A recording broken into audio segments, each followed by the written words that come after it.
اللہ کا شکر ہے، میں یہ نہیں کہتا کہ میرے کہنے کی وجہ سے ہوا، لیکن بہرحال اللہ کا فضل ہوا کہ چند دن کے بعد ہی حکومت پاکستان نے تسلیم کر لیا طالبان کی حکومت کو۔ میرے کا لفظ ہے، ہم پر سختیاں آئیں گی یقیناً۔ الکفر ملت واحدہ،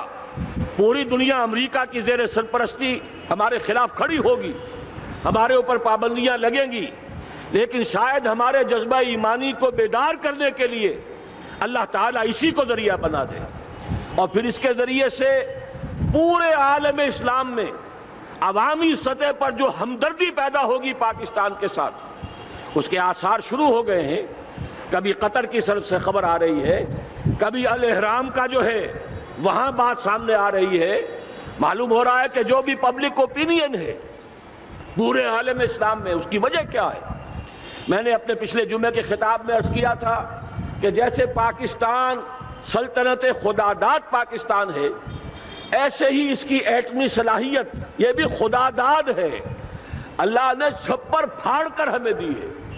ایسا نہیں تھا کہ ہم نے لیبارٹریاں بنائی ہوں، ہمارے سینکڑوں اور ہزاروں سائنسدان ریسرچ میں لگے ہوئے ہوں، نہیں، اچانک اللہ تعالیٰ کی طرف سے ہمیں ایک نعمت غیر مترقبہ عطا ہو گئی ڈاکٹر عبدالقدیر کی شکل میں۔ پھر نہ معلوم کس کس ذریعے سے اس پروگرام کو آگے بڑھانے کے لیے جن پرزوں کی ضرورت تھی، کس کس ذریعے سے وہ پرزے یہاں پہنچے ہیں۔ یہ بھی خالص خداداد صلاحیت ہے، اور اس کو سمجھ لینا چاہیے کہ یہ ہمارے لیے ایک فرض کفایہ کے درجے میں ہے پوری امت مسلمہ کی طرف سے۔ اس کی وجہ کیا ہے؟ پورے عالم اسلام میں کہیں اور یہ صلاحیت موجود نہیں۔ کچھ ایٹمی دانت نکلنے کا امکان پیدا ہوا تھا عراق میں، آپ کو معلوم ہے کئی سال پہلے اسرائیل کے جیٹس آئے اور اس کی ایٹمی تنصیبات کو تہس نہس کر کے چلے گئے۔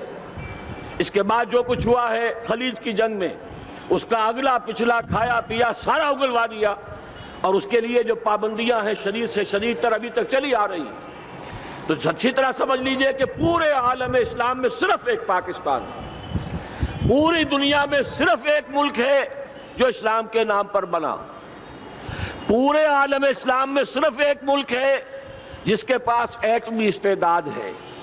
ان دونوں چیزوں کو سامنے رکھیے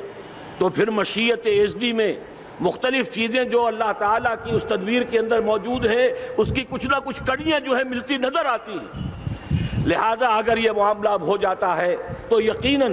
اگرچہ سختی آئے گی، وَلَنَبْلُوَنَّكُمْ بِشَيْءٍ مِّنَ الْخَوْفِ وَالْجُوعِ، لیکن ایک تو یہ کہ اس قوم کے اندر سے انشاءاللہ جذبہ ایمانی برآمد ہوگا، اس قوم کے اندر سے ایثار اور قربانی کے جذبات برآمد ہوں گے، پورے عالم اسلام کی اخلاقی سپورٹ اسے حاصل ہوگی۔ اور میں یہ سمجھتا ہوں کہ جیسے نوائے وقت نے بھی بہت اچھا کیا، کل یا پرسوں کے اپنے جو سر وقت پر وہ احادیث شائع کر دی ہیں، جن میں سے دوسری حدیث بڑی معنی خیز ہے۔ حضور نے فرمایا اصابتان احرزہم اللہ من النار، دو لشکر ایسے ہیں کہ جن کو اللہ تعالیٰ نے جہنم کی آگ سے چھٹکارے کا پروانہ دے دیا۔ وہ لشکر جو ہیں وہ جہنم کی آگ سے چھٹکارا پا گئے، احرزہم اللہ من النار۔ وہ دونوں لشکر کون سے ہوں گے؟ اصابت یغزو الہند، ایک وہ کہ جو ہندوستان پر حملہ آور ہوگا، اور دوسرا وہ جو حضرت مسیح علیہ السلام کے ساتھ جبکہ ان کا نزول ہوگا، اور اللہ تعالیٰ ایک مجدد، اس آخری دور کے مجدد کی حیثیت سے حضرت مہدی کو بھی ہمارے درمیان میں سے اٹھائے گا، اور پھر جو آخری فیصلہ کن جنگ ہوگی الملحمۃ العظمیٰ، اس کے لیے یہاں سے فوجیں جائیں گی ان کی مدد کے لیے۔ اب ان دونوں فوجوں کو ایک حدیث میں جمع کرنے سے اندازہ کر لیجئے کہ اس کا مطلب کیا ہے۔ یہ علاقہ پاکستان اور اس سے ملحق افغانستان، یہ علاقہ ہے کہ جو اسلام کا گہوارہ پہلے بنے گا، یہاں سے فوجیں جائیں گی، اور دائیں بھی اور بائیں بھی، مشرق میں بھی اور مغرب میں بھی،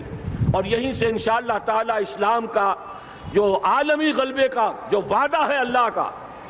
کی خبر دی ہے محمد رسول اللہ صلی اللہ علیہ وسلم نے کہ لا یبقى علی الارض بیت وبر ولا مدر الا ادخلہ اللہ کلمۃ الاسلام، اس روئے ارضی پر کوئی گھر بچے گا نہ خیمہ بچے گا جس میں اللہ تعالیٰ کلمہ اسلام کو داخل نہ کر دے۔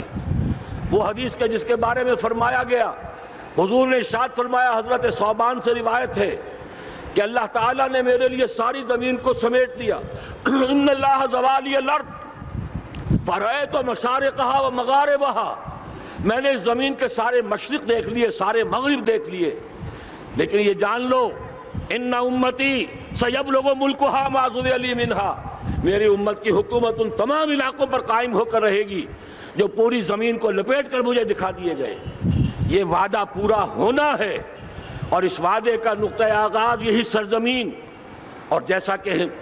ہمیں افغانستان میں آثار نظر آ رہے ہیں، ایک خالص دینی مذہبی حکومت قائم ہو چکی ہے.